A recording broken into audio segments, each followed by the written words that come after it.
শোনো চকসিদের দাও হাতে, ওই পাঠশালাতে যাব না মা, যাব নুরানিতে। ওই পাঠে আর যাব না মা, যাব মাদ্রাসাতে। আয় ছেলেরা আয় মেয়েরা নুরানিতে যাই, নুরানিতে কোরআন হাদিস শিখতে মোরা পাই।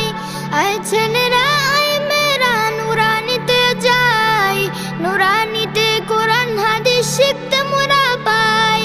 কোরআন হাদিস শিখলে মা নেকি দিবে রব্বানা, কোরআন হাদিস শিখলে মা নেকি দিবে রব্বানা। এক অক্ষরে 10টি নেকি পাবো নুরানিতে, এক অক্ষরে 10টি নেকি পাবো মাদ্রাসাতে। আব্বু শোনো আম্মু শোনো চকসিদের দাও হাতে, ওই পাঠশালাতে যাব না মা, যাব নুরানিতে। ওই পাঠে